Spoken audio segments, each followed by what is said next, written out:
Well, I want to welcome our witnesses here today. Welcome to the hearing on the fiscal year 2020 budget request, the United States Special Operations Command and U.S. Special Operations Forces. It's an understatement to say that the world has changed since the establishment of the command in 1987. 9/11 dramatically altered the national security landscape. SOF personnel have been deployed for almost 2 decades, and despite policy shifts and planned drawdowns, even today they continue to deploy in support of Operation Inherent Resolve and Operation Enduring Freedom.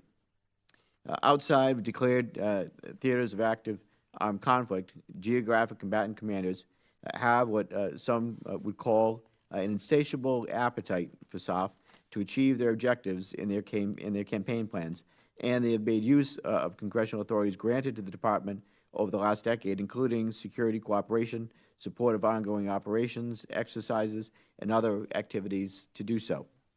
The Department has recognized that GCC requirements are a major contributor to the high op tempo. For instance, one stated purpose for the African Command Force Optimization effort announced in November 2015 was to decrease the burden on SOF. However, optimization relies upon events that may not transpire anytime soon, such as assignment of Security Force Assistant Brigade to the continent. And I'm concerned that this optimization may be happening without an adequate plan to continue to support our partners and allies in Africa and beyond. For years, I've highlighted this ever-increasing demand, and SOF has critical skill sets and conduct activities that can be employed across the full spectrum of conflict and against all types of warfare. They are the force of choice, yet we must be prudent about how the force is employed, or we risk breaking the tip of the spear. General Tony Thomas, the previous commander of Socom, took action to manage the demand of SOF.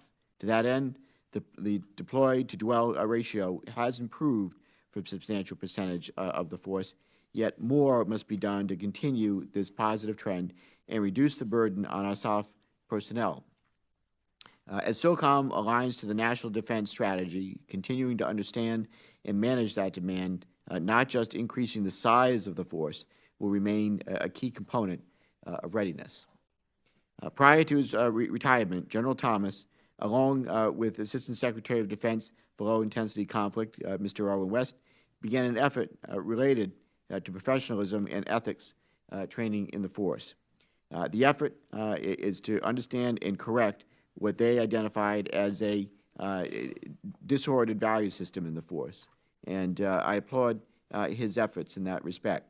This committee is committed to maintaining a sound culture our quiet professionals can thrive in, and I look forward to hearing from our witnesses how they plan to continue to build on the efforts that are underway.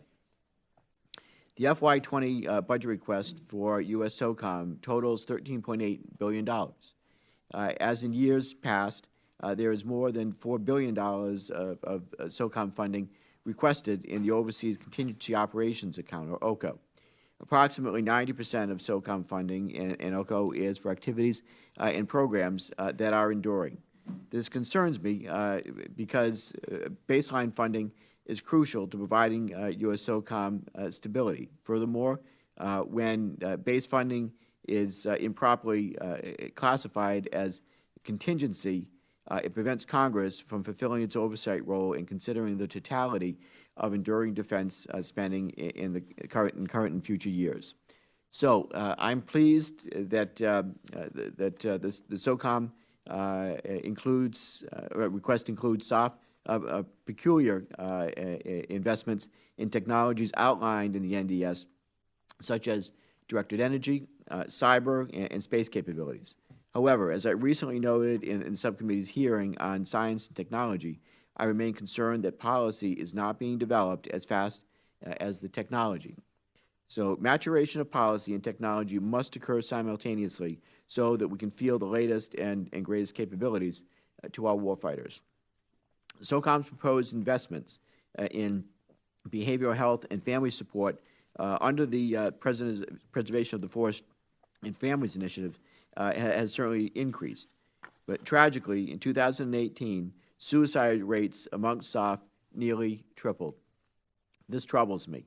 Family support and behavioral health should be considered as important, if not more important, as the physical well-being aspects of the initiative. So we must take care of our people and our families. Socom's budget request also includes investments for implementation of some of the recommendations from the Nigeria investigation, like those related to training. This is important progress, and I'm glad to see the command is not resting on its laurels with respect to the incident in Nigeria. However, I remain disappointed and dismayed that the department has not yet provided the families of the fallen or the American people with the final decisions on awards and reprimands, and is conducting yet another review almost a year and a half later. Socom's budget request also is only 2% of the department's total request.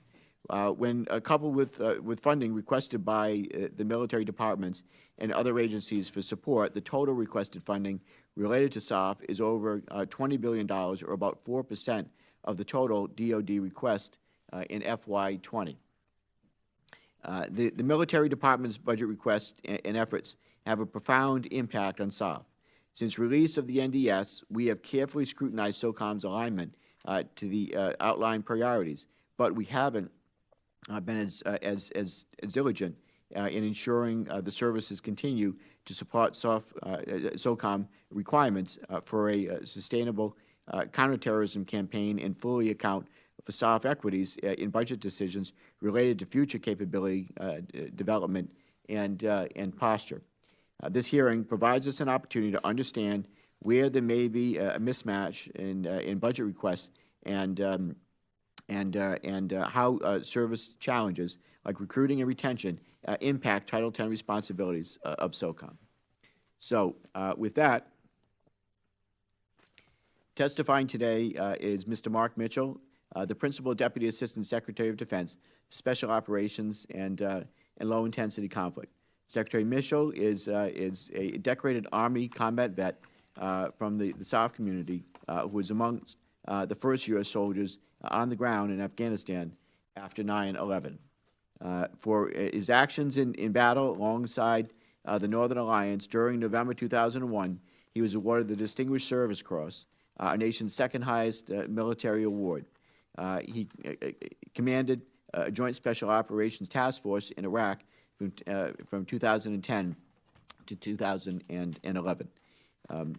In 2014, Mr. Mitchell served in the National Security Council as the Director for Counterterrorism on the National Security Council, where he was a critical player in the efforts for the Presidential Policy Review of Hostage Policy. Mr. Mitchell, welcome back, and I want to thank you for your service to our country. I certainly look forward to hearing from you about continued implementation and execution of Section 922 of the fiscal year 2017 National Defense Authorization Act. This legislation elevated the role and responsibility of the Assistant Secretary of Defense for Special Operations and Low-Intensity Conflict to a service-like Secretary for Socom. So welcome to you. Also before us is General Richard D. Clarke. General Clarke assumed command of Socom less than 2 weeks ago. General Clarke, I want to welcome you, and I want to thank you for being here. General Clarke has served the nation for nearly 35 years. His most recent assignment was on the Joint Staff as Director of Strategy for Plans for Strategy, Plans, and Policy, J5. He served as the Commanding General of the 82nd Airborne, spent 6 years in the 75th Ranger Regiment in CENTCOM and UCOM, and was the Director of Operations at Joint Special Operations Command from 2009 to 2011, including during the Osama bin Laden raid. General Clarke was also the Commandant of Cadets at West Point. He has deployed countless times to Iraq and Afghanistan and deployed in support of Operation Desert Storm. He is a recipient of the Distinguished Service Medal and Defense Superior Service Medal. He appears before us today as the 12th Commander of Socom. General, I want to welcome you here today. Thank you, Chairman. General, I just again want to thank you for your service, and with your background, you are well poised to ensure that SOCOM is structured appropriately and ready to effectively execute the NDS, as well as to fulfill coordinating authority responsibilities. And before I turn to the ranking member, I also want to take the opportunity to thank Mrs. Clarke, who I know is here with you today. I just had the opportunity and the pleasure of meeting your wife, and I just want to thank her for her commitment to our nation and for lending you to us and supporting you in your work. So welcome to you, Mrs. Clarke. With that, before we go to opening statements, I want to now recognize Ranking Member Stefanik for her remarks. Thank you, Chairman Langevin, and thank you to our witnesses for being here today. Let me begin by welcoming back Mr. Mitchell to our committee, and also I want to echo Mr. Langevin remarks and congratulating General Clarke on assuming command of U.S. Special Operations Command. While Jim highlighted many of your leadership roles within the U.S. military, he skipped over a very important chapter that's near and dear to my heart. I want to thank you for your service at Fort Drum as the Deputy Commanding General, and thank Mrs. Clarke for her years of service as well. I'm the proud representative of the 10th Mountain Division in Congress, so I just wanted to note your leadership for my constituents who are watching here today. Today's event continues our series of traditional posture hearings as we examine the FY20 budget request for U.S. Special Operations Command and prepare for the National Defense Authorization Act.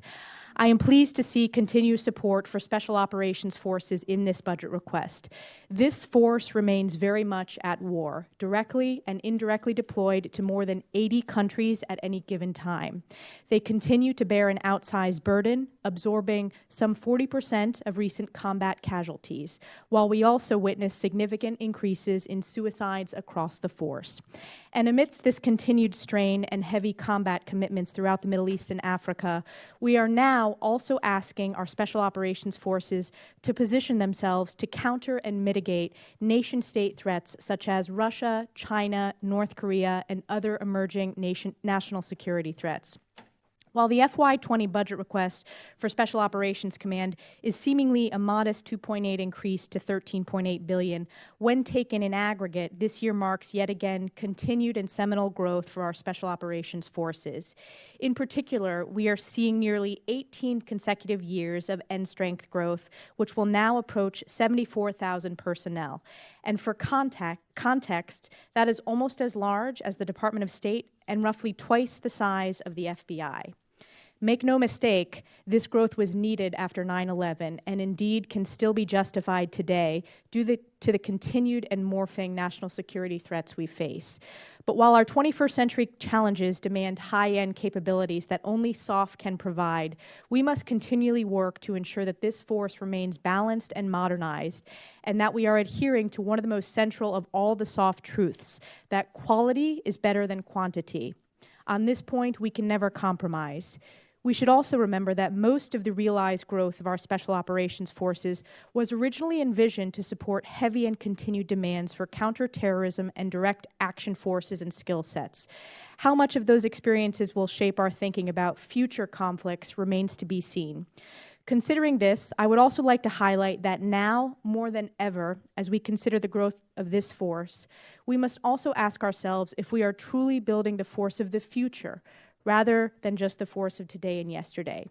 What unique and strategic contributions can only Special Operations make to our national security to counter and frustrate peer adversaries such as China and Russia?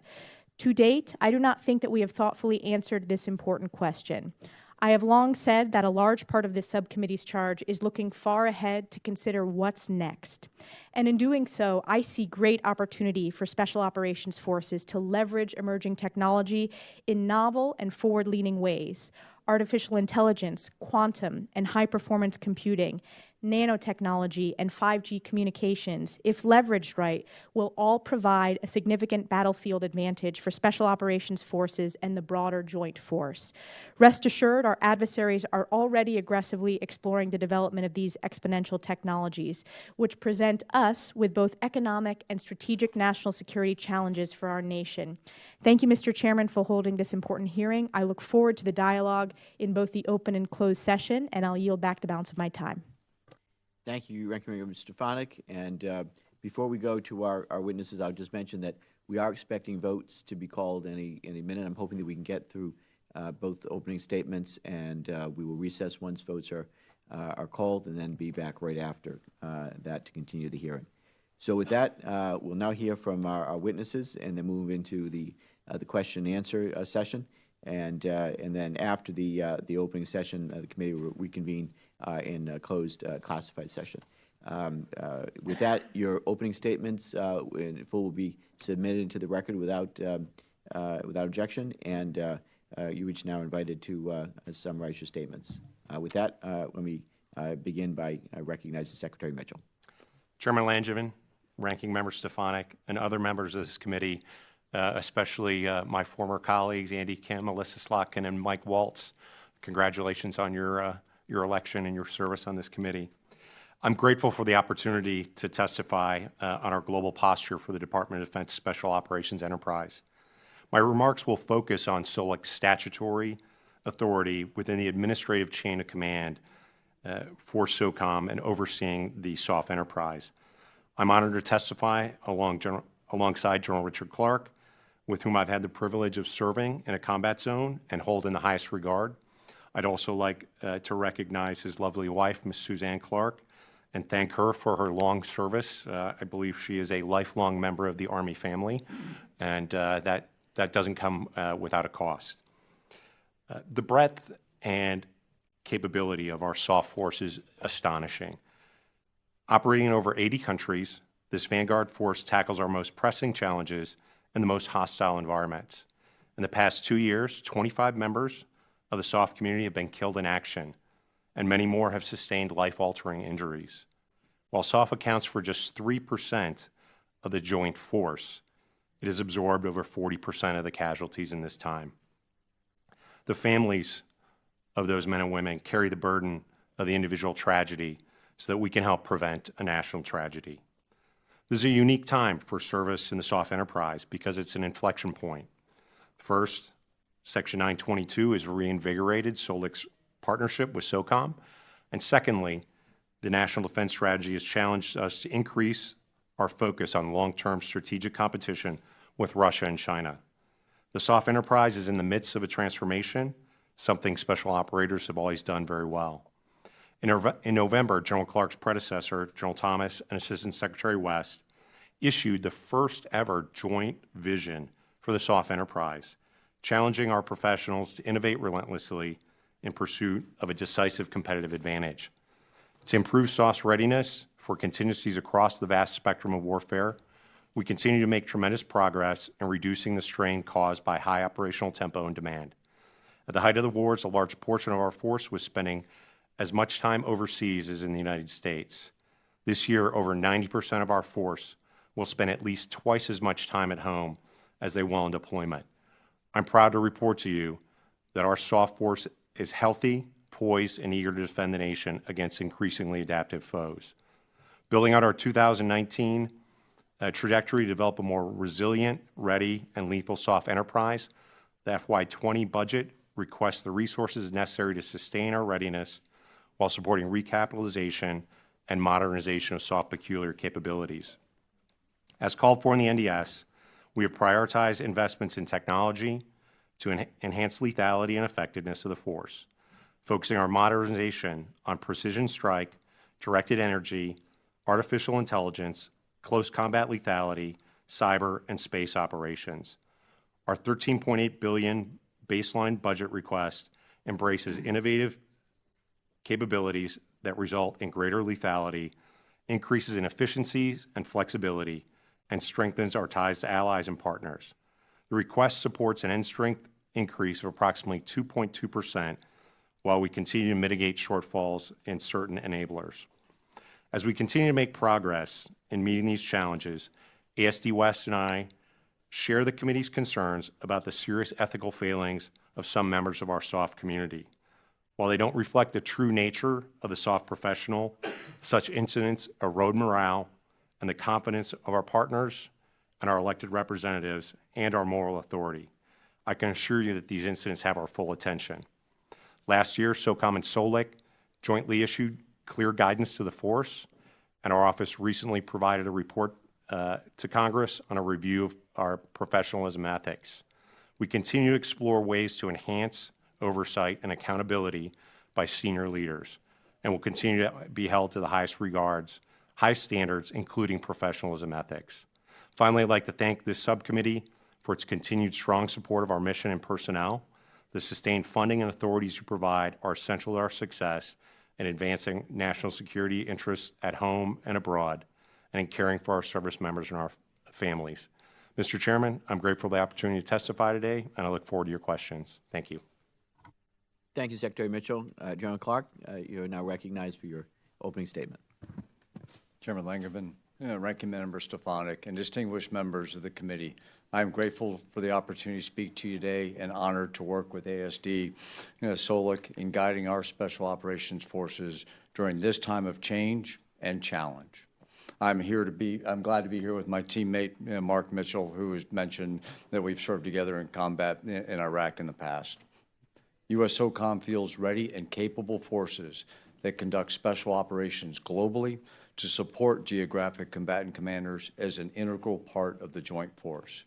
We have extraordinarily dedicated and talented men and women who relentlessly fight and sacrifice for our country and our way of life. This morning, we interred at Arlington National Cemetery CW2 Jonathan Farmer, a Special Forces officer from South Florida who was killed in action in Manbij, Syria on January 16th of this year. John was a seasoned soldier with 6 combat deployments to Iraq and Afghanistan. He leaves behind a wife and 4 children. Their devotion and courage are representative of the surviving teammates and families. On their behalf, let me say thank you for your consistent support from Congress in their endeavors. Command Sergeant Major Pat McCauley, who is here with me today, and our SOCOM senior enlisted leader, and I fully understand that the support is contingent upon the trust and faith that you place in us to execute our missions to the highest professional standard and ethical and our moral obligations. We are also aware that members of our SOF units have failed in recent times to always meet these standards. This misconduct erodes that trust. While the vast majority of U.S. SOCOM teammates serve with honor and distinction, as our ethos demands, perfection is our goal where our values and our laws are concerned. We will push forward with our efforts to reinforce our core values. You have my commitment that I will hold people accountable and preserve the trust that America has in its Special Operations Forces.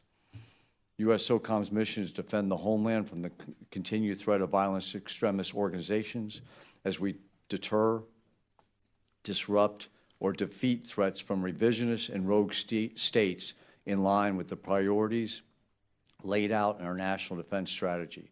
We are postured to address these challenges by providing unique capabilities alongside our interagency colleagues and international partners. My chief assigned task is to organize, train, and equip SOF to fight and win against these threats, many of which are advancing a technological and tactical capability. To this end, we are reshaping and refocusing our current forces and capabilities while developing new means and methods for future missions. As Secretary Mitchell mentioned, our joint SOLIC, SOCOM, SOF vision moves us forward in this regard. Our SOCOM 2020 budget aligns with this vision and reflects the drive for innovative capabilities that increase efficiencies, improve lethality, and strengthen ties to allies and partners. We are prioritizing the right capabilities required for these NDS priorities and sustaining investments in advanced training infrastructure to support program force structure. None of these initiatives are possible without Congress's watchful eye and support in securing the authorities and resources needed to sustain the world's most capable special operations forces. So let me thank you again for your support of U.S. Socom and our time before you today. I look forward to your questions. Thank you, General and Secretary, for your opening statements. I want to extend my condolences to the SOF community for their most recent loss, and thank you for highlighting that that today, the ceremony at Arlington. With that, the votes have been called. We are going to stand in recess. Yeah, we will stand in recess subject to the call of the chair, which will be within 10 minutes after votes. Okay. The committee will come to order. Again, I want to thank the witnesses for the opening statements. Thank both of you for your service to the country. And General Clarke, if I could, I'd like to begin with you for questions, and then I'll yield to the ranking member. In 2001, Socom comprised approximately 46,000 military personnel and civilians. Since that time, Socom has grown to almost 72,000, with additional proposed end strength increases this year. Now, some of that growth can be attributed to new Socom responsibilities, such as becoming the coordinating authority for weapons of mass destruction, and other growth intended to increase readiness of SOF and address growing demand. However, as I noted in my opening statement, Socom cannot solely rely on growth of the force to alleviate the high operational tempo of SOF, especially when recruiting and retention plague the services and demand continues to increase. So further, 1 to 2 deployment to dwell ratios may be a goal of Socom, but much of that time is spent preparing for the next mission. So it's unclear to me why that is considered optimal when there are when there's no time off between deployments unless you're actually preparing for the next one. So stress and strain on the force is significant, and I wanted to know what steps you're going to take to manage the growing demand on the force and ensure preparedness for assigned missions to include sustainable terrorism operations and alignment to the NDS. Chairman, a couple things that I'd highlight. I'm glad you brought up the 1 to 2 dwell ratio that the department guidance has moved us to. The feedback that I've gotten is that has been exceptionally helpful for our force, gives them time in the deployment. But that's more of a minimum that we're driving to. There are many of the forces are actually at 1 to 3, which is our goal, and that's for the active component. So that would be the first point, and that ability for us to be predictable and allow the additional training time has greatly increased the readiness, which goes to the point you get in terms of the mission and the preparedness for the mission. I think it's key to note for this committee that we're looking hard at what missions we actually are going to take part in at the request of the geographic combatant commands, those missions to which we're committed are in our vital national interest, that in fact no other force can do those. So could a conventional force actually do those, or could that mission go to our allies or partners in a specific region? And so the manner in which we look at these missions and employ those soft forces forward on behalf of the geographic combatant commanders will be key. And I think to note, our reduction in forces over a 5-year trend is actually down between 15 and 20% right now, using a 5-year average of numbers deployed. So we are actually trying to optimize the force across SOF. What percentage of the force is at 1 to 3 now, and when do you think you'll reach your goal?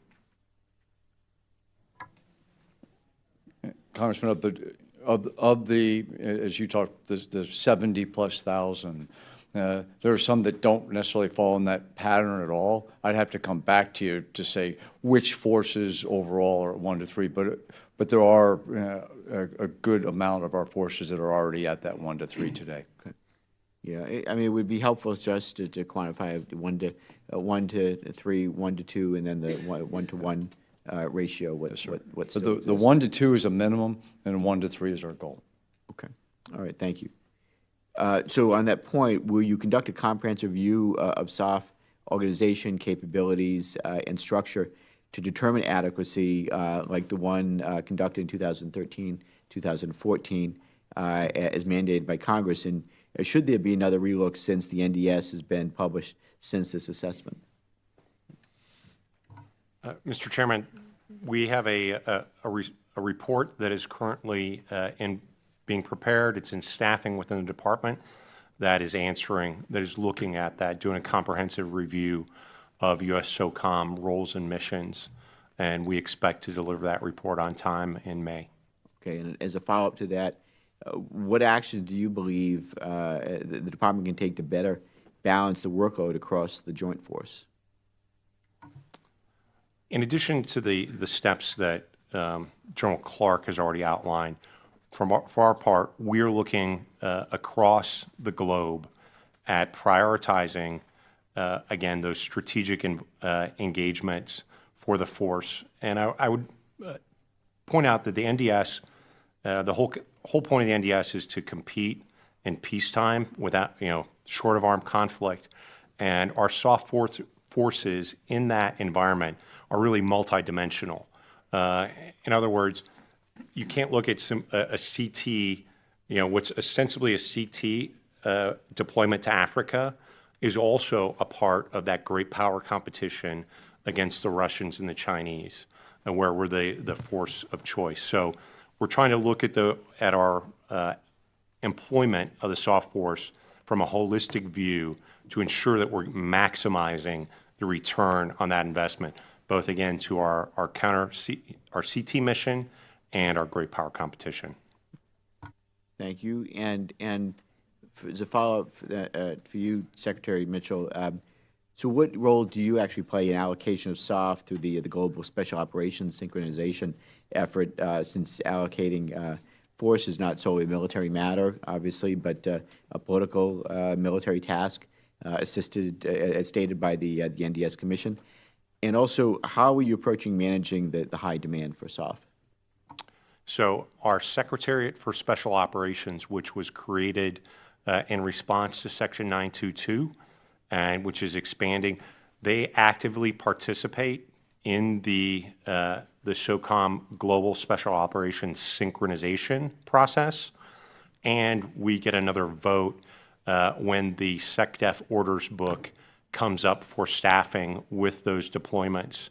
And that's really where we, as the Special Operations enterprise, and ASD SOLIC has an opportunity to influence those high demand items, because if they are not at a 1 to 2 deployment ratio, it requires a Secretary of Defense waiver. And as a management tool, we can request that the Secretary decline that waiver. And that's really our main management tool for that. Has that happened often where the waiver is requested? So this is the first year that we've had with the formal 2 to 1 ratio, and there is the SecDef orders book is in processing for next FY, for FY20. I'm sorry, the current process for FY21, and so that's where we are exerting that influence, and we're looking very closely at those forces to make recommendations. So it's a process is ongoing as we speak. Thank you, Secretary. With that, I have additional questions, but I'll hold there and yield to the ranking member for questions. Thank you. I wanted to follow up on what I mentioned in my opening statement, the fact that approximately 40% of all recent casualties are SOF, and we are also seeing increases in suicide rates and ideations that we've seen in 2018 most recently.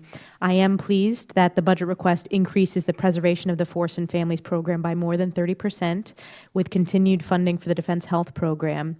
That said, I wanted to ask you, General Clarke, how specifically do we plan on addressing increased suicides, this pressure on the families. It's tied into Chairman Langevin's question regarding the 1-to-2, 1-to-3 ratio.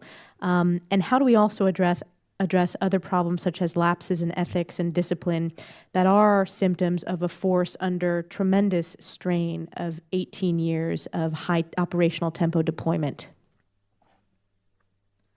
First, to the first point on behavioral health and the suicide rate, I think it is important to note that the suicide trend from 13 to 18 was actually statistically down, but one suicide is far too many, and we continue to put the emphasis on each and every one of our service members that are in need.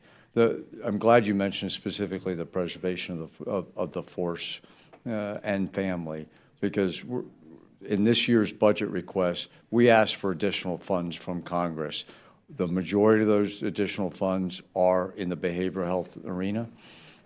They are to put at the brigade group level to make sure we have additional behavioral health assistant at each and every one of those groups to help identify, not only for that group, but also to help the family members. As many times we find that the person that is best able to sense or see a change in a service member is actually the spouse. Mm-hmm. So that's why the force and family aspect of this is really critical in that program. And so thanks for Congress for continuing to support that initiative and for behavioral health. On the lapses in discipline, obviously for ASD SOLIC submitted a report to Congress addressing that issue specifically, but internal to Socom, we conducted a 90-day review. It was initiated by General Thomas in January. That review is in. I will meet with next week. I am hosting a commanders conference with all the component commanders, and that is one of the top topics that we will discuss next week. For now that the report is in from ASD SOLIC, is how do we view this problem, and how are we going to, in fact, get after the root causes of any ethical lapses we've had in the past, and what do we do going forward? And I wanted to ask a follow-up on the 90-day review that has been completed. This committee is very interested in getting briefed on what was found in that review and recommendations moving forward. So I'd ask for your commitment to make sure that the findings of the most recent 90-day review are briefed to this subcommittee. You have my commitment to that. Thank you. My next question is sort of at a 30,000-foot level. I talked about in my opening statement the importance of building a force for the future rather than of today and yesterday. And we've been very focused on the CT mission. But as we face growing threats from nation states like China and Russia, can you talk to me, both Mr. Mitchell and General Clarke, how this budget request and our overall strategy does that, and what specifically, what are the unique and strategic contributions that only special operations can make to our national security when it comes to combating nation-state adversaries? So let me start off with the 30,000-foot view and what those strategic contributions are. We've grown accustomed in the special operations community to being the supported force for most of the last 18 years because we have been the tip of the spear on the CT fight. However, moving forward, particularly in great power competition, our special operations forces are not necessarily going to be in that fight because it's the whole idea of the strategy is to avoid a kinetic fight. And in that regard, I've urged, and the command has responded by looking to Cybercom, to Stratcom, to Transcom, and the global combatant commands, and seeing how we can best integrate our forces and provide support to those in those other domains. And I think the special operations community is uniquely suited to build networks of partners and allies around the globe to put us in a position, first of all, to compete for that influence and legitimacy in peacetime, and secondly, to be in a position should armed conflict arise, that we can help support our conventional forces, which will be the decisive force in a conflict with Russia or China, to be successful and also help to defeat the strategies that our adversaries would impose. General Clarke. Taking that, and I think there's two specific things that I would highlight to the committee that allow us to compete. Number one is the authority to train foreign forces or regular forces with the 1202 authority that was granted by Congress. We do that on behalf of the Geographic Combatant Commander. And in a closed session, I can talk some of the details of that will allow us to compete. But I think that is something we should talk to the committee about, how we can compete in a narrow focus, coordinated with our interagency partners, and that allow us to be in that competition sphere. The second thing that I would highlight for the committee is the MISO. Which is inherently our military information support operations, which is inherently a special operations force task with our PSYOP forces. With this Congress giving the funding for the Joint MISO Web Ops Center, which the department determined would be resident in Tampa, that would cut across the geographic combatant commanders, so that we can get our messages out that are aligned with Department of State's Global Engagement Center, and allow us to compete in that space ahead of time, and make sure that we're countering some of the vitriol that's coming out of Russia at this time, and the falsehoods. So I can talk more about that in closed session. Thank you. I yield back. Thank you, Luis. And I want to also reiterate what the ranking member had brought up in terms of continued work with the committee on the professionalism and ethics review. I think that's important. We need to make sure that we get that right. It goes right to the heart of the health. It's also the force, and make sure they have the right training and support. With that, Mr. Kim is now recognized for 5 minutes. Well, thank you so much for coming on out here. I'm going to probably reserve most of my questions for the closed session, but I just wanted to go off of what the ranking member just brought up. I think that's critically important for us on this committee to be able to articulate well, both to our colleagues as well as to our constituents, the mission of what it is that your organizations are doing going forward as we see the near-peer conversation and this great power competition become more and more in our lexicon once again. So with Mr. Mitchell, I just wanted to go back to what you were saying. You were talking about some of the efforts that you're working on with Cybercom, and I guess I just wanted to ask, how is that integrating in? How is Socom integrating in with Cybercom, and how are those roles and responsibilities being deconflicted there? So I would just start off by saying that I believe that Cybercom has been an important addition to our nation's arsenal, long overdue, and happy to see that there and actually out now working on behalf of the nation. As I stated earlier, we have a responsibility to help coordinate with that. We do have liaisons there at Cyber Command, and the Socom does, and works very closely with them to ensure that we're integrated. I'll let General Clarke address some of them. Some of the specific details that we work with Cybercom, I can talk more in detail in a closed session. But Congressman Kim, I think the key for me with General Nakasone going forward is that we have a relationship that is clear in our division. There is no overlap with Cybercom and Socom, but in fact, it is a relationship that gets after our national security interest. Thank you. I mean, we'll look forward to picking that back up in the closed session. Just again, continuing on this thread, some of the different roles and responsibilities that you talked about coming under this NDS, MISO, and some of the other efforts that you mentioned.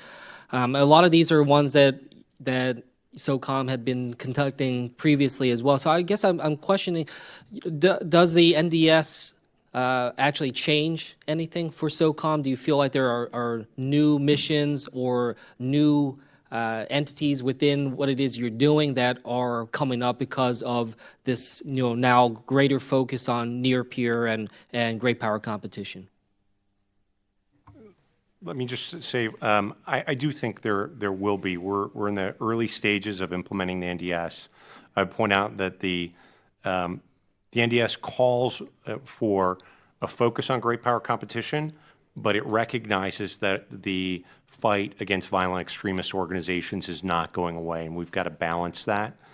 I do think we'll see some new concepts for employment of special operations forces moving forward, and we're working with the services to ensure that we are integrated with their development efforts. A lot of them are implementing experiments with employment and making sure that we are tied in with them, because the fifth soft truth is that successful special operations require support from general purpose forces. Appreciate it. Anything else to add? The asymmetric advantage that we have over the two great power competitors of Russia and China is our allies and partners.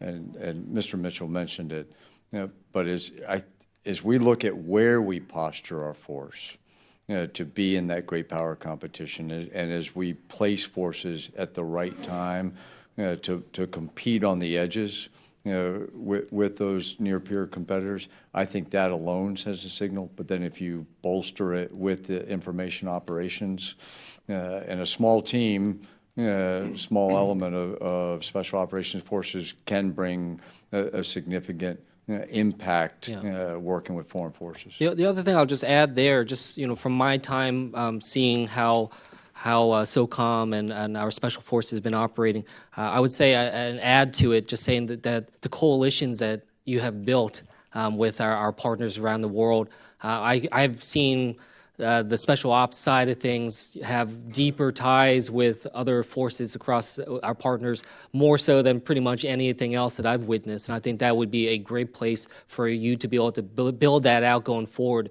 as we try to realize the true potential of Socom there with this new strategy. I'll yield back.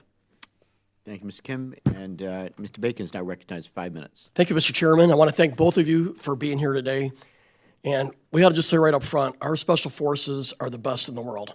Battle-proven, battle-hardened, virtually every day, going back 18 years. And I was fortunate enough to serve with you all in the conventional air forces, supporting you with ISR, electronic warfare, but then also a year in Iraq, more or less part of your team. And I just say the results day in and day out were remarkable, and I know it continues. So my hat's off to you and your team. My first question is about light attack aircraft, and I defer to which one is best to ask. But as you know, the Air Force, it had signaled that it was going to produce a light attack aircraft, whether it be a light attack bomber or ground attack fighter type aircraft. And now it subsequently looks like it's changed directions on that. It is my position, there's still a need for it, though, because F-35s, F-22s are high-end. We need something for that permissive environment that's cheaper to operate or more efficient to operate. So is there a requirement for Socom for a light attack type platform? And should this fall in your bucket? I'll take first attempt at this one. First, concur. Light attack aircraft is a need for Socom. And I think it's a need for our nation, and I see it for two primary reasons. One, it will help our special operators on the ground for identification and protection from and of enemy forces. Second reason, as we look at the foreign internal defense of other nations, many nations are now developing their own air forces. In many cases, they are light attack. And so to train with those nations as developing countries, with SOCOM FID forces is something that is really inside our job, inside SOCOM. We will work with the Air Force. I will work with General Goldfein to look at the timing and the mix and where we go forward with that. So you have my commitment to do that with the Chief of Staff of the Air Force and his team. I don't know specifically some of the programmatics at this point in time to be able to address that, but identify as a need. Secretary Mitchell. Yes, I'd like to add that, from our perspective, the NDS calls on us to have a more cost-effective counterterrorism effort. The most cost-effective CT effort is the one done by our partners and allies, if we can help them be successful.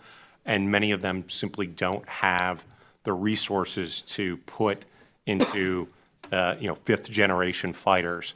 And from a strategic perspective, we think the flight hours for those fifth-generation fighters are best spent preparing and deterring our near-peer competitors. So we see a real important need for a light attack moving forward, and are hopeful to come up with a suitable solution with the Air Force.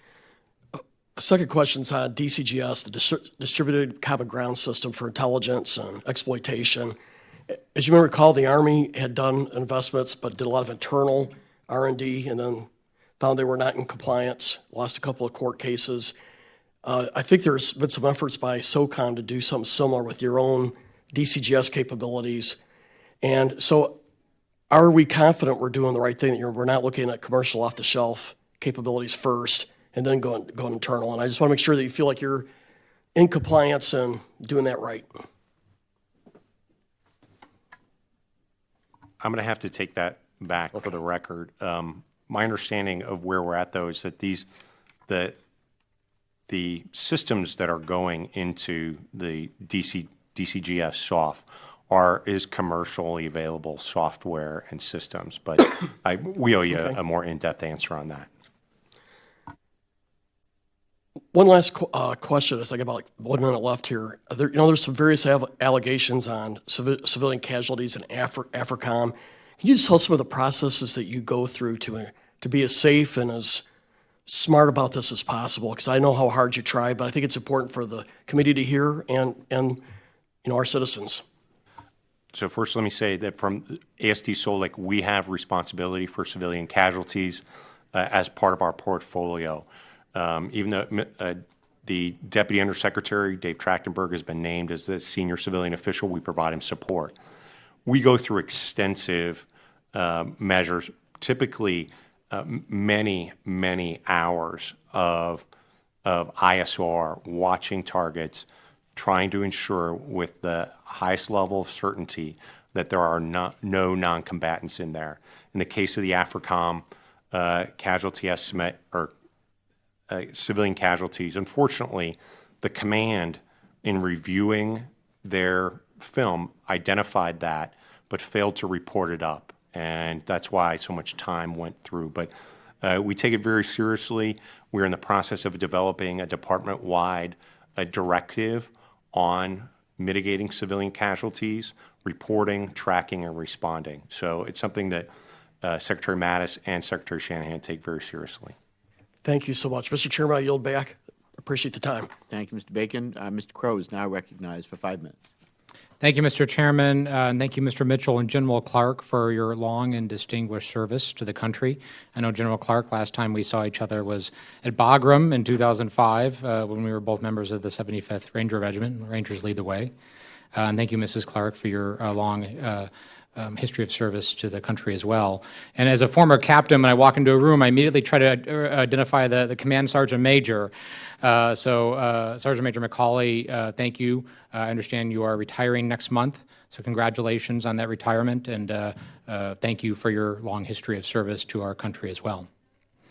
We are at our 18th year of war now. There's twice as many soft forces deployed as there were before 9/11. We're operating in over 80 countries, as you indicated earlier, Mr. Mitchell. The suicide rates have been well documented. It's a theme that you're picking up from the committee here.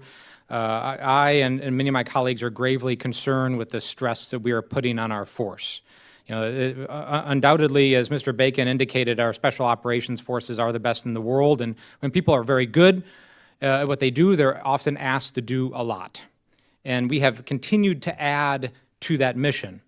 over the last 18 years, and I know Socom now does the counter WMD mission, the synchronization of plans and operations for global terrorist network operations, lead for DOD's security force assistance, all in addition to traditional CT and foreign internal defense and direct action missions. Simply put, I am gravely concerned that we are overtasking SOF, and as we pivot to great power competition, I just see no scenario under which SOF isn't asked to pick up more of the burden for our legacy operations. So all of that said, which of those new mission sets least align with the historical mission set in the mission of Socom? And if you had a magic wand today, which ones would you take off of your plate so that we could reduce stress and burden on our troops and remain good at what we're asked to do?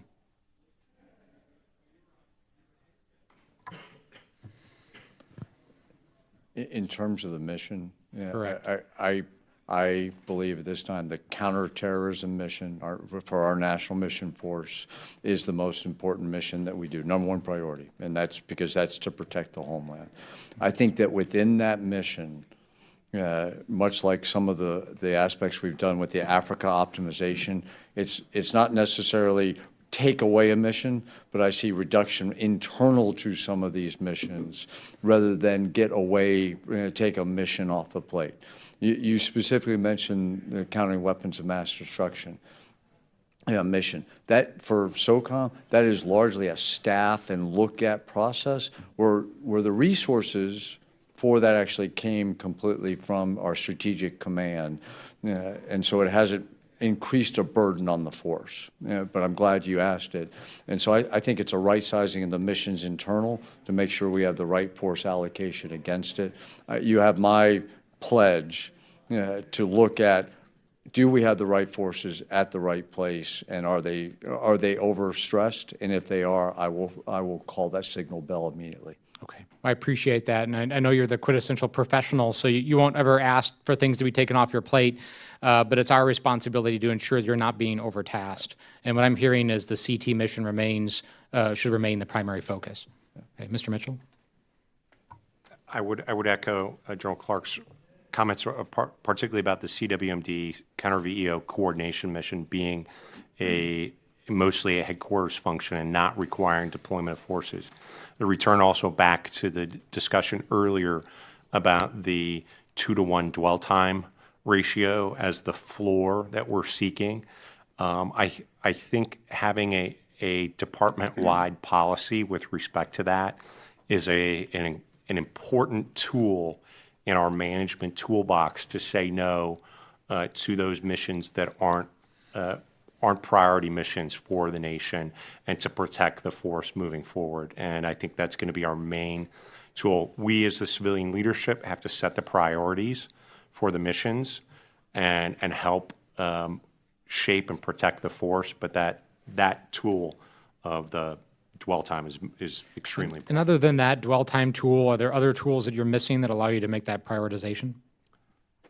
No, I don't think in terms of tools missing. We have a role in the development of policy. Obviously, SOLEC is dual-hatted, both as a service secretary and a policy. And I think in our policy role, we can advocate for the appropriate prioritization of the missions.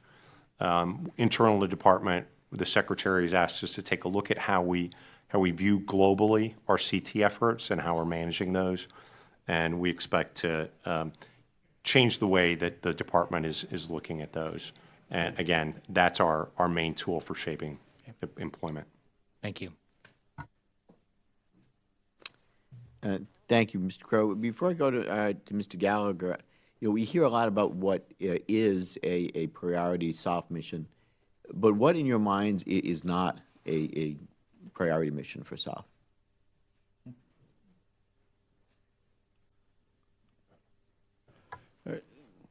Chairman, it's the way I look at it, it would be, what are those security force assistance type mission that could, in fact, pivot to another force. And I'll use an example would be our security force advisory brigades. Soft should be in places where it's a light footprint, it's politically sensitive, with a small team, that is training other special operations forces primarily. But I think there's opportunities going forward with the element that I just mentioned that the Army has developed, where in fact a security force advisory brigade that has company commanders and battalion commanders that have been trained conventionally can train conventional forces from other forces if we can have a footprint. So I think that would be an example of something that SOF doesn't have to do any longer going forward. And obviously I'll work very closely with the Army and with the Department to make sure that we have the right force applied. Secretary, comment on that? I would echo that comment. I think that's really the major area. Of course, our CT forces, there's nobody else in the department that can provide that mission and that effective force. And the security force assistance, whether it's in joint staff exercises or other types of engagements, we need to be very selective in which one of those that we take on and make sure that we maximize our support from our general purpose forces. Thank you. And last I wanted to ask, what is when will the Army brigades be available outside of Afghanistan? Well, I think we'll have to take that one for the record. I don't have enough visibility on the Army's force generation process to answer that. Okay, I want to get those in. So thank you. I'm sorry. The chair now recognizes Mr. Gallagher for 5 minutes. Thank you, Mr. Chairman. I'd like to follow up on Mr. Crow's line of questioning as well as the ranking member's line of questioning. I think we sort of have bipartisan agreement around the conceptual shift embedded within the NDS. Sort of we're moving towards the near peer fight, great power competition. Therefore, counterterrorism cannot be ignored, but it's not the top priority. You've both stated that counterterrorism is your bread and butter. But as you look at that shift, right, I mean, as we try and implement the national defense strategy, not only sort of throwing around heady terms like great power competition, but specifically to move from a paradigm of deterrence by punishment to deterrence by denial, particularly in the Indo-Pacific region. Just in as specific terms as you can, what role do you think Socom will play in that effort? If the answer is you'll cover the CT mission while other forces do deterrence by denial in the Pacific, that's okay as well. Just help us flesh that out. I would offer a couple thoughts. As we talked about earlier, our special operations forces excel at building partner capacity with similar forces. And as we look to shift to that denial, I think we'll find our soft forces being involved in that. Remember, the Chinese and the Russian threats are global threats. And that's one of the reasons why, part of the reason why we're in 80 countries, because we are addressing those threats and trying to gain influence and legitimacy with those partners. Again, I think we'll play a significant role in that. We have a built-in advantage as a preferred partner for providing security assistance, and I think we need to leverage that, again, to build our influence. One example I would give right now, in the Philippines, this committee, the chairman of the HASC recently agreed to allow us to move forward with an important CT effort, but that's also a critical component of building influence with that country and maintaining, keeping Chinese at arm's length. And General Clarke, if you could comment, and also building upon that, I mean, besides the relationship with the Philippines, as you look at the Indo-PACOM region in particular, what partnerships jump out to you as ones that SOCOM in particular, but DOD in general should prioritize, with a long-term China threat in mind? Right. Immediate to mind comes in Korea and Japan. Mm-hmm. We have a special operations, Korea Theater Special Operations Command, not just assist with a conflict on the peninsula, but it can also look broader. special operation forces in Okinawa, in Japan, that can help with that great power competition and have a sense for around the country. But those are two where we have large U.S. presence. I think the other countries that fall into that, Singapore, Thailand, Vietnam, Malaysia, and in the future, I think India is a great partner, specifically for us. That we don't have a great soft presence there now, but my predecessor, General Thomas, traveled to India earlier this year specifically to engage the Indians for the future. It's a great question. Thank you. So that might be an area where we could grow going forward. So just final on, the other big conceptual shift that I'm struggling to understand in the NDS is this idea of sort of a contact, a blunt layer, a surge layer, and a homeland layer. How should we think about where SOF sort of fits in that taxonomy? I think we fit in the contact layer day in, day out across the globe, making contact with partners and allies and being in a position to reduce the influence of the Russians and the Chinese. I would just point out that they're willing to fill a vacuum anytime we leave somewhere or move out. They're more than willing to get in, and so I think it's a primary role that we play in that contact layer.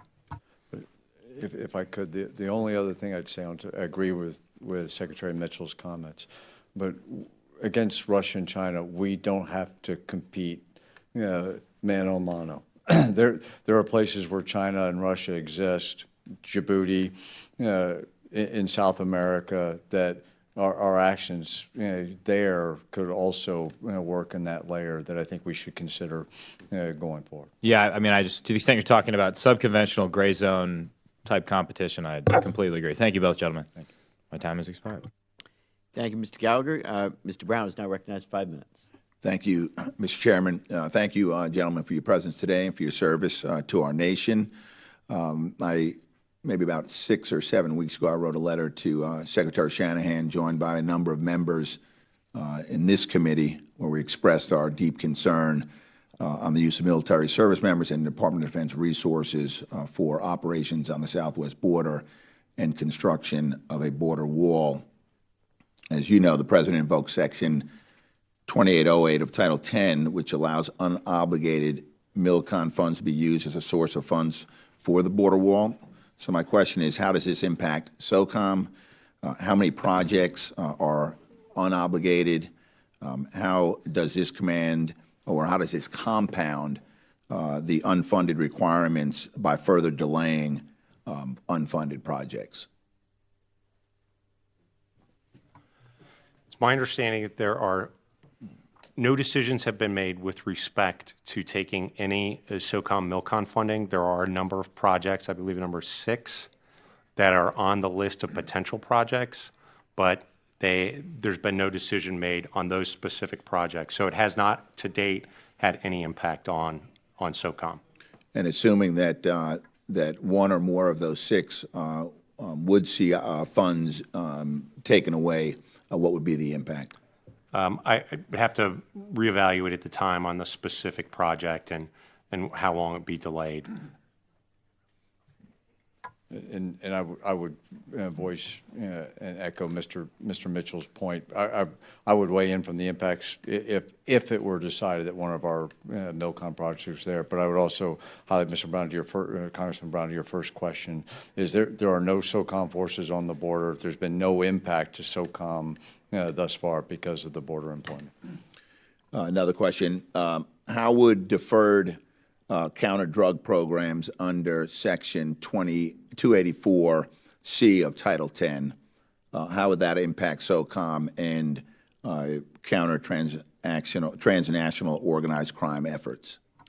So SOLIC also has responsibility for counter-narcotics and transnational organized crime.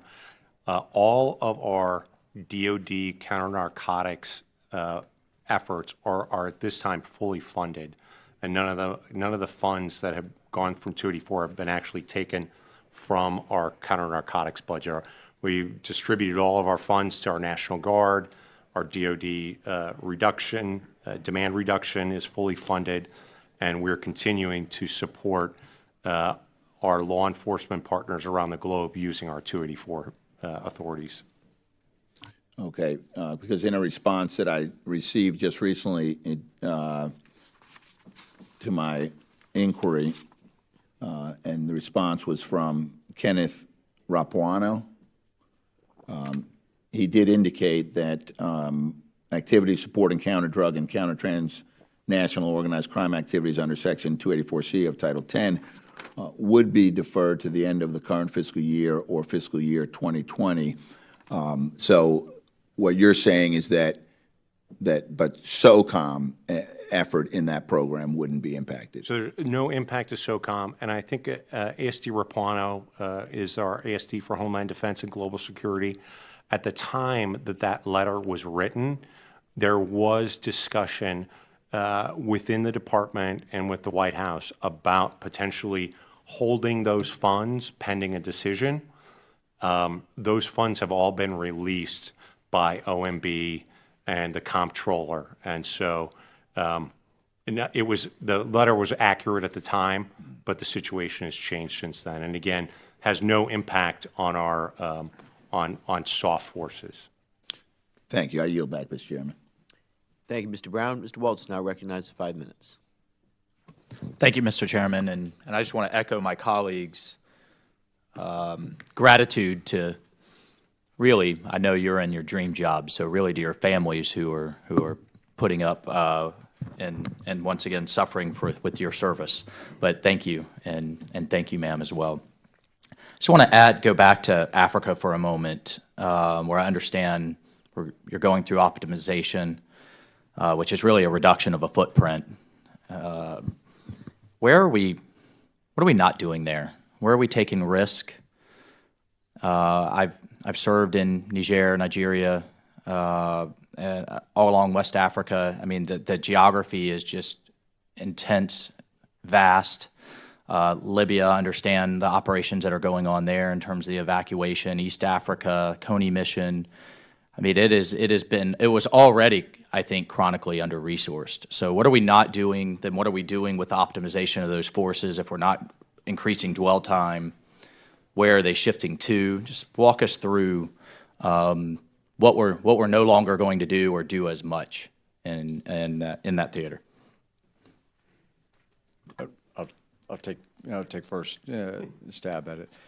On the Africa optimization, I'm glad you raised it because it was looked at through the lens of threat to our homeland and the specific CT mission that we were conducting, and any force that was decided that would no longer needed were the only forces that came out. And I can talk specific numbers in the closed hearing as to what came out, but it really did go to what is important in our vital national interest, and then could another, in this case, an ally, do it, because it's clearly in particular our European allies' best interest because of migration into their area of operations and into specific to their populations.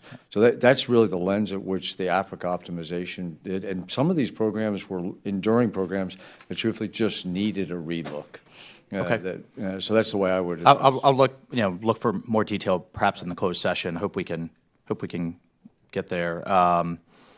It just occurs to me that is, if we are looking at a shift to great power competition, that there's a confluence there between resource competition, China's involvement, Russia's re-involvement, and the CT space, where half the world's population is going to be by 2050. I think it was already an under-resourced area, but just in the interest of my few minutes, I want to go back to light attack.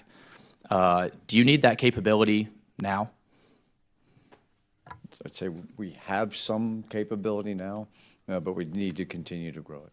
Was that, the Air Force went through this, started a program in 2009. That did not come to fruition.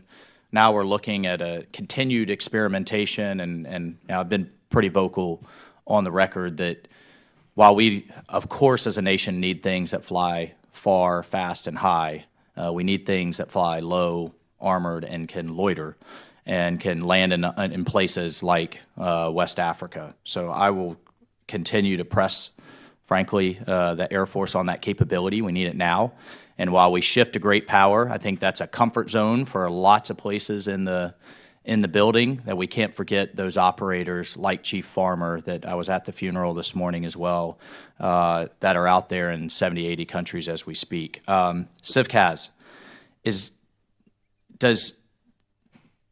let me ask you this way, does the geographic combatant commanders feel like they have full responsibility with the shift? I guess what I'm trying to get at is with the shift of the theater Special Operations Command and 2013, 2014, reporting to Socom, I just sense, is there a disconnect? I know obviously you're responsible for the training, you hand them off to the geographic combatant commander. There is an operational line there, but I'm thinking back to the ongoing Niger investigation. Now in East Africa, it seems to be a trend there. I think in Afghanistan and those combat theaters, they seem to have more pieces in place for oversight. Do you sense a disconnect there, number one? And then number two, I'm very mindful of an overreaction to where we tend to pull flexibility away from the ground force commanders. And what's your thoughts? And welcome, both of you. I don't see any disconnect. You specifically mentioned the Theater Special Operations Command. They're COCOM to me. They're assigned to me, but they're actually under the operational and tactical control of the geographic combatant commander. So that strike approval process and the CivCas that is monitored and watched to prevent is all done based on the intent of the geographic combatant commander. So Congressman, I don't see any disconnect at all. From a policy perspective, the combatant commanders are solely responsible for the conduct of operations within their AORs, and we hold them accountable for implementing the department's measures with respect to civilian non-combatant casualties. Thank you, Mr. Chairman. Time has expired. Thank you, Mr. Waltz. Ms. Hopkins now recognized for 5 minutes. Thanks. It's great to see you guys. I know everyone has lauded you and said how happy they are to see you, but I know that for a lot of us, we sleep easier knowing that you two are in the jobs that you're in, so thank you for that. A lot of my questions have been asked, so I'm going to take it in a slightly different direction. I was asking a number of the service chiefs last week about the value of allies and partners, and in particular the SOF world. And I know from my time, we watched a number of countries go from being sort of middling to being better and being able to conduct and perform operations with us. Can you help us understand what would happen if those allies and partners, let's say with us in West Africa, in the Middle East, decided not to support those missions? What would your budget request look like? How would it be different? Congresswoman, the number one thing that I look at from what you're raising is what our allies and partners give us is the access and placement and the posture to be able to project our power going forward. And specifically, we do that from a CT and a VEO aspect focused on the high-end threat. Mm-hmm. But it also allows us, as both of us have said, to actually compete with Russia and China. In terms of what that could mean for budget, I think it looks to the posture aspect of what would we then have to do differently where we couldn't get in to a specific country. And there are a lot of variations on this depending on where and when that happened. You may need additional ships. You may need additional long legs for some of your aircraft. So having the posture that can be forward, allowed by our allies or partners is critical. Mm-hmm. I would just offer that we also have responsibility for UN peacekeeping. And a recent study looked at the cost of deploying a battalion from another troop-contributing country in lieu of a U.S. Or a similarly sized U.S. organization. The cost to deploy that U.S. force would be 8 times as much as the support that we offer through the UN. So we very much value the contribution of our partners and allies. As I said earlier, that's the most cost-effective way, is having competent and willing partners and allies. Let me shift gears. The designation on Monday of the IRGC as a terrorist organization, a foreign terrorist organization, and then the retaliatory declaration that CENTCOM is a foreign terrorist organization. What contingency plans have you all put in place? How do you think this is going to affect you? What work have you done to prepare yourselves for what may be, I don't know, a different world based on how Iran plans to act? We don't want to address any specific force protection measures in this forum, but what I would say is that the IRGC has been a threat to U.S. forces for decades, since the 1983 bombing through Khobar and then into Iraq, where they're responsible for the deaths of hundreds of American servicemen and women. And so we have been aware of the threat for a long time and have factored that in to our protections. And again, we're happy to talk a little bit more in detail in the closed session on that. But so you supported the designation?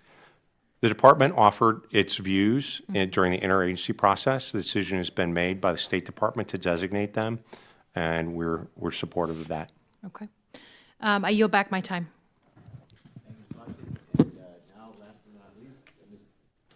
Mr. Conaway is recognized for 5 minutes. Thanks, Chairman. Appreciate that. Just real quickly, a whole lot more mundane subject, but nevertheless important, and that is auditing the Department of Defense books involves everybody. And can you help me and the rest of us understand where your role is and how important it is to you that we get that done? And are you going to make it? From a macro perspective, Socom underwent its first audit. They were unable to give any kind of real grade. One of the challenges that we face is that the Socom accounting systems are dependent upon the service accounting systems. And so to the degree that we're depending on them, it's very difficult for us to get to that complete auditability. Don't get me wrong, we are very much interested in making sure that we get to that point. But the limiting factor on us right now, the most significant one, is the service accountability procedures. Colonel Clarke. Yes, sir. One, SOCOM welcomes the audit. It helps us see ourselves, and I think it's actually a good thing when you can look at yourselves and get an outside look to help us get better. You know, there were 69 internal controls identified in the audit that we will look at strongly and come up with a path to try to reduce those down, because at the end of the day, this is a good thing. Then will help us get better and actually save some money in the long run. So have you actually assigned somebody either in uniform or a civilian specific responsibility for shepherding each of those to completion? I can't tell you today. The idea is if everybody's responsible, then nobody's responsible. But Congressman, we will have someone responsible. Ultimately, myself reporting to the Secretary is responsible for getting it done, and I assure you we will get that done. Okay. Well, again, it's important on lots of levels. Probably I appreciate both your attitude to that, and I'll add my congratulations to both of you. And Sergeant Major, thank you for your long years of service. There's an awful lot of hash stripes on all three of y'all's sleeves. I can't see the Air Force sleeves, but that's an awful lot of time away from mom and dad and the kids, and a lot of birthdays missed and a lot of anniversaries missed and a lot of once-in-a-lifetime opportunities back home that were missed. And so you're doing the fun part. I try to thank the families more than anybody else because they bear the largest brunt of keeping you in the fight. And so on behalf, please thank your families for what all they've put up with over all these years of your long service. So thank you, Mr. Chairman. I yield back. Thank you, Mr. Conaway. And I, too, echo those comments. I want to thank you, Secretary Mitchell and General Clarke, for your testimony here today, for your service to our nation. Mrs. Clarke, it was an honor to meet you as well. I'm glad you could attend today's hearing. And before I close out the hearing, I, too, want to congratulate Command Sergeant Major Patrick McCauley on your retirement. Command Sergeant Major began his career as a Marine in 1986, joined the SOF community and went to assessment and selection and a Special Forces qualification course, and now you retire as the Socom Senior Enlisted Leader. A great deal to be proud of, and many great years of service to our country, so for which we are all grateful, and I wish you well in the next chapter in your life. With that, thank you all again for your service, and I hope you express our appreciation, the committee's appreciation to all of those under your command and all the part of the Socom family, both the families themselves and the men and women who wear the uniform. We are all grateful and indebted to you for your service. Thank you for what you do. This hearing will now, the public hearing will now adjourn, and we will reconvene in closed session.